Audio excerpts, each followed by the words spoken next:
ہم بعض اوقات ارادے میں بھی ضعیف ہوتے ہیں، ہم سے ارادہ بھی بعض اوقات نہیں ہوتا. یہ جعفر مجتہدی کا میں واقعہ پڑھ رہا تھا. کہتے ہیں کہ میں مدرسے میں جب جاتا تھا تو مدرسے سے واپسی میں کار خیر کرتا تھا. کار خیر یعنی نیک کام، کسی کی ہیلپ کر دی، کسی کو کام کر دیا. میں نے دیکھا ایک بوڑھی خاتون بڑا سامان اٹھا کے دے، میں نے مدد کی کہ میں ان کے گھر تک سامان کو چھوڑوں. میں سامان لے کر گیا، گھر کے اندر کہا انہوں نے، گھر کے اندر لے آؤ. میں گھر کے اندر رکھا تو دروازہ بند کر دیا. دیکھا کچھ خواتین حسین کھڑی ہوئی ہیں اور ان کا تم وہی ہو جسے یوسف تبریز کہا جاتا ہے. کہا تم ہمیں چاہیے ہو. انہوں نے دیکھا کہ معاملہ ایسا ہے تو انہوں نے دیکھا کہ سیڑھیاں پشت بام یعنی چھت کی طرف جا رہی ہیں. انہوں نے دوڑنا شروع کیا.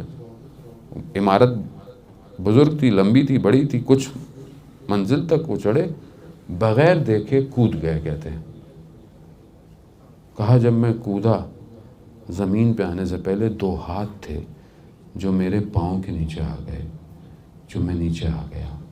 کہا میں آج تک میرے پاؤں زمین پر نہیں لگتے اس واقعے کے بعد سے. کیا کیا؟ خدا کی خاطر اپنے وجود کو بچایا اس آتش سے. آج میں کتنا بچا رہا ہوں؟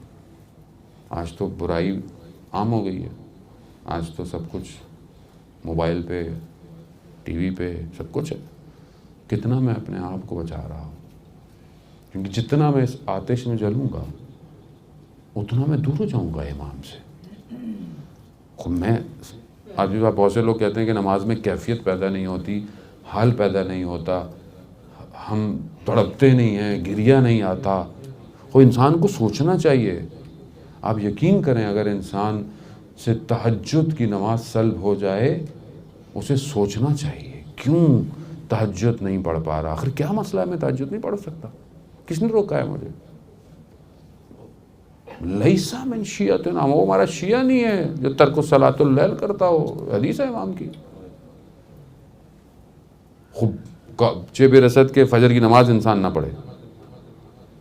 کوئی بھی انسان سے واجب چھوٹتا ہے اسے پریشان ہونا چاہیے. کیوں چھوٹ رہا ہے؟ کیا وجہ ہے؟ لقمے میں مسئلہ ہے، زبان میں مسئلہ ہے، آنکھ میں مسئلہ ہے، کان میں. کوئی تو پرابلم ہوگی نا. دیکھیں کوئی تو مسئلہ ہے.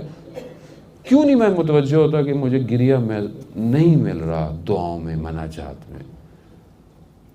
جبکہ حضرت سیدہ سلام اللہ علیہا اتنی عبادت کرتی تھی کہ پاؤں میں ورم آ جاتا تھا.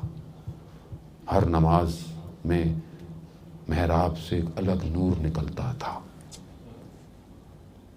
امام حسن مجتبیٰ علیہ السلام فرماتے ہیں کہ میں نے اپنی والدہ کو کبھی اپنے لیے دعا کرتے نہیں دیکھا، دوسروں کے لیے دعا کرتی ہے. میں کیوں نہیں کرتا دعا دوسروں کے لیے؟ کیوں وہ میری کیفیت عبادت کی پیدا نہیں ہوتی؟ دوستو بہرحال میں تو خود گناہگار آدمی ہوں. میں آپ سے یہ نہیں کہہ رہا کہ بہرحال آپ بزرگوار ہیں، سب بہتر ہے، لیکن بہرحال یہ ایک تختگاہ ہے کہ مجھے متوجہ ہونا چاہیے کہ مجھے مناجات امیر المومنین نصیب میں کیوں نہیں ہے زندگی میں.